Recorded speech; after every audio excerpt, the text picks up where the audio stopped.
The guys that produced it, I had worked for before. Bob Boyette, I had just done a thing called Partners that was done for FX for a while. That was a Kelsey Grammer, Martin Lawrence 10-episode run. And the other guy, Jeff Franklin, I had done a thing called Head Over Heels back in the 90s for. And so I knew both these guys. So I didn't interview. I just went and met them. And they said, hey, this is what we want you to do this. Take it. We want you to take this. So when you get opportunities like that, you don't turn them down. You just say, of course, I'll do it. And the guy said to me, this one, Jeff Franklin, who is the younger of the producers, he said to me, he said, he goes, I just want to tell you that this is the easiest gig that you're ever going to get, blah, blah, blah, because he said that the drawings existed from in the Warner Brothers archives. So I was like going, oh, I'm good, man. You're telling me that I got drawings already and then I just got to put on a stage and get it rebuilt. Well, the problem is that we went in the archives and the drawings had been thrown away. They had not a record. The original designer I know is an old friend of mine, and I reached out to her and I said, by any chance you have copies? He said, nope. I gave them all to Warner Brothers and they got thrown away. So when we started, like you said, it's an iconic set and it's massive. The pilot called for the front porch, the living room, the kitchen, the basement, the attic, the 2 bedrooms, the upstairs hallway, and something else. And I had to create all that stuff from scratch. So what my assistant and I had to do was we probably watched, I don't know, I bet you we watched 100 episodes of Full House. And we used to have to do screen grabs. So I'd be like watching a scene and I'd go, well, there's the kitchen table. So do a screen grab. And then I'd have to find another shot where where the baby was crawling around on the floor. And I go, oh, well, there's the baseboard. So let me match the baseboard. So take that picture and go to my catalogs and see if I could find that molding. So that's the way we did Fuller House. It took us weeks of just watching footage and grabbing pictures. And then we took a whole wall and pasted up all these photographs of all these, like the little girl would reach for the handrail going up the stairs.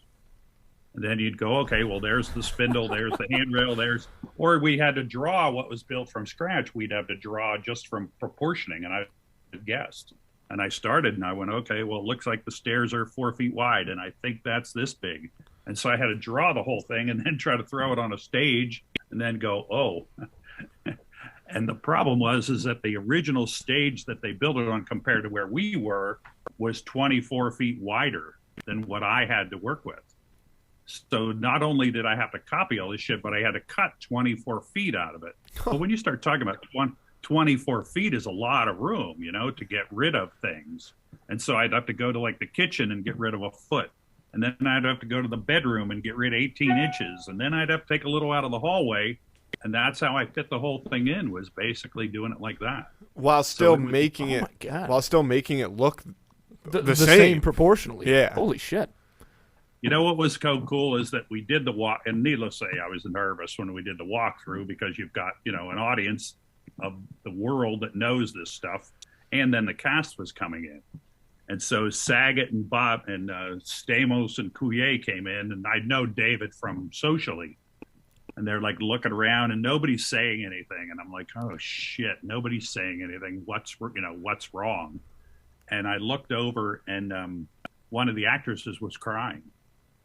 And I was like, what's wrong? And she's like, oh my God. She said, nothing's wrong. This is tripping me out because you took me right down to her childhood. Because Jodie was like 5 when she started the series. And I met Jodie when she was like in her 30s, and it was like, wow, it was pretty weird to have that experience. And when we did the first episode of Fuller House, we, like when you go to a play, how they have a main curtain and that goes up at the beginning of the play, right? And the curtain goes up. Well, we rigged a curtain on our soundstage, which we don't do on sitcoms very often, but we put a curtain up. And we pulled the curtain up, and we had a studio audience of about 200, a little over 200 people. They got a standing ovation. People were screaming and crying.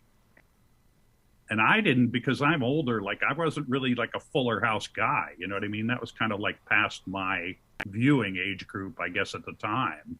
So I didn't really know how married these people were to that show.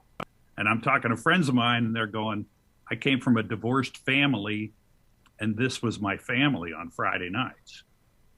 And I was tripping out. I was going, really? Like this meant that much to so many people, you know?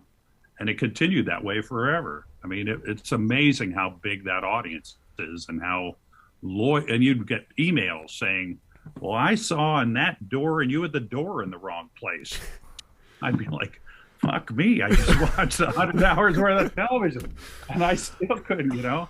I still, because, you know, when they shoot sitcoms, right, it's all shot, you know, it's all headshots. So there's no like big, pretty, oh, look at the living room kind of thing. So it was all just tiny, tiny little pieces.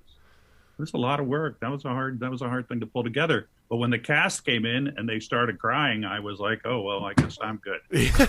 Yeah. Little pat on the back. Little pat on the back. Like, not a big deal. I'm not pushing the issue. I'm not asking any questions. Everybody's crying. Everybody's happy. See you later. Yep. That's so crazy. That's just such a different experience. You know, if like Matthew or I, who grew up watching that show, had been in a position like that, that's just, I mean, that's just so crazy because obviously you're there, you're just hoping you did your job right, you know? Totally. And we would have been adding so much of the nostalgia into that, but man, the fact that they threw away the designs for that is mind-blowing. Like, well, you know, it's like anything else, right? I guess so, but it just reminds me of like something you hear about how like the old Johnny Carson tapes, they would like, you know, reuse that film and stuff, so those shows and things are like lost forever. Record over shit. Yeah. And that's, it's just storage. You know, it's just like anything else, right? It's like you got so much shit in your house and you get a storage unit and then you fill that up and you go, oh, well, that's full, so I got to make a decision of what to get rid of and what not.